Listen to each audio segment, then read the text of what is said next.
Hey, back working on the old S600 here. It's been a while since I've had anything on here. Uh, just kind of been driving it here and there every so often. But anyway, decided to order some new rubber brake lines and and some new brake fluid because what's in there is dark and pedal's kind of squishy anyway.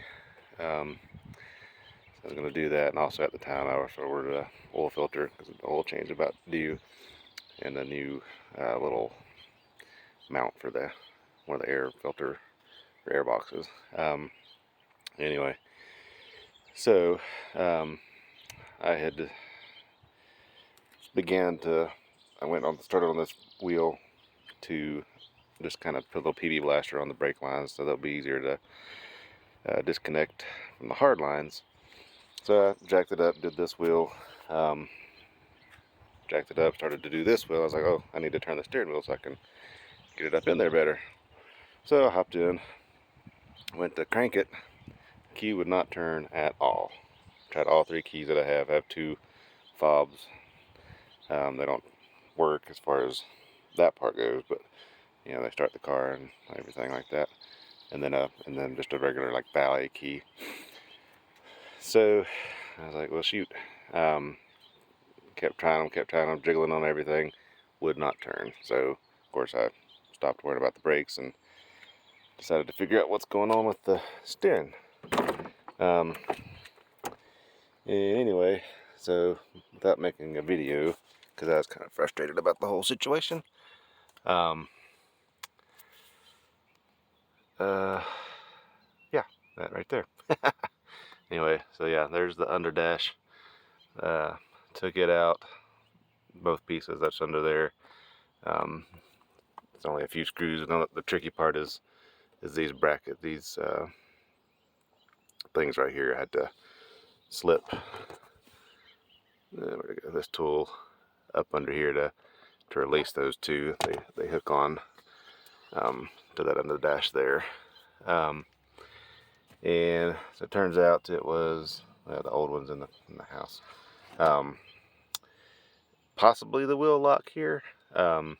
This bolts up underneath there, under the steering wheel, or excuse me, to the steering column. Let's see. And there's the plug for the next part I'll show you. But anyway, it can you see it from here? No, and I ain't crawling under there right now.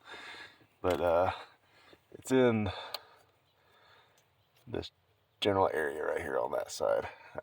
Anyway, that bolt's in there, and that's, yes, when you turn your car off, it prevents the steering wheel from turning, so it makes it more difficult, you know, for someone to steal. And also, so anyway, so ordered a new one, which in order to get the old one out, because it was locked and I couldn't turn the key, because normally if this does fail, but the key, you know, the ignition still works, the tumbler, you can put it on position 1, which will allow you to take everything apart. And then there's a little bolt that goes through here to attach it to the steering column. However, since I couldn't turn the key, I couldn't unlock it at all. So on the old one, I had to drill a hole right here to slide this part, because it was out, to be able to slide it in to get this part off after taking the bolt out, which is a pain because it goes through the top and it's like a blind area you can't really get to. And anyway, and then this is the switch, which is what attaches to that plug there, and then that's for the oops, sorry, out of focus there. Get it further away. There you go. That is for the brake park interlock. For, in other words, so when you go to get it out of gear, you know, you press the brake and it releases the interlock and all that. So that's all kind of connected there. But anyway, so this goes on here, like so, plugs in, and then there's where the tumbler goes.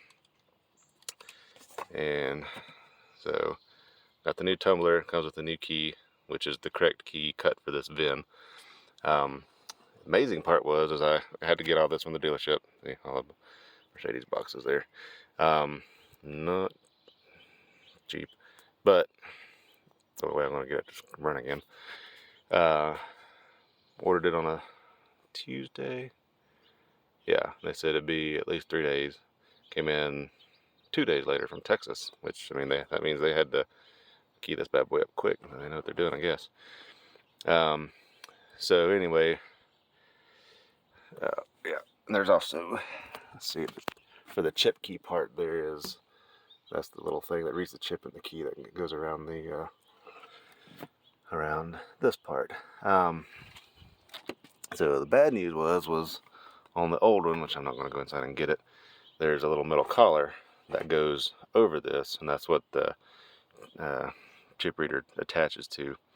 So I was working on getting that off, which again, it'll come off a little easier if you can turn the key in the tumbler, which again, couldn't. So this morning I was working on it, and we'll just say I applied a little bit too much force, which caused the one to break. So I ordered one from FCP Euro, and it should, well, if they're as quick as they usually are, because when I ordered the brake fluid, the brake lines, and the other two little things, you know, it said 8 days, or let's see, was it 8 days? Yeah, it was like 8 days. I got it in like 3 or 4. Granted, I'm on the East Coast like they are, but they're PA and I'm NC, so it's still a little ways away. But that was even with a couple of the items saying we'll ship in 3 days. I still got it basically in 3 days. So anyway, so hopefully this last little part, which I should have just ordered it from Mercedes when I was ordering those, but you know, I thought I could get it off. I was wrong. But once that comes in, be able to put all this back together, and I still might try to put it together. The only thing, when I got this part out that was in here originally, it appeared to have been replaced because it was in just this good a condition. The only difference being that these last two on each side pins were not in mine. They are in this one, but so I don't know if that's going to be a bad thing or not. I will say though, like whenever I had my key in and the door was open, it did not ding at me. I don't know if maybe that's what controls those. But it also doesn't look like there's any sort of connector in there for those two anyway that I can see, you know, compared to these other 4 here. You know, got 4 here and 4 here. You know, nothing in that one. But it doesn't look like there's anything in those either, so probably won't matter. But anyway, yeah, it looked like it had been replaced before at some point. And the W210s, you know, also use this exact same thing, and let's see, yeah, this outer sleeve does not have a part number on it, but the inner switch itself does. I mean, it's a W210 part number. And the one that I have in the old one that's in the house, which the switch itself is probably still okay, but I just went ahead and ordered a new one just to be on the safe side. It also had a 210 post, and I could probably put this all together without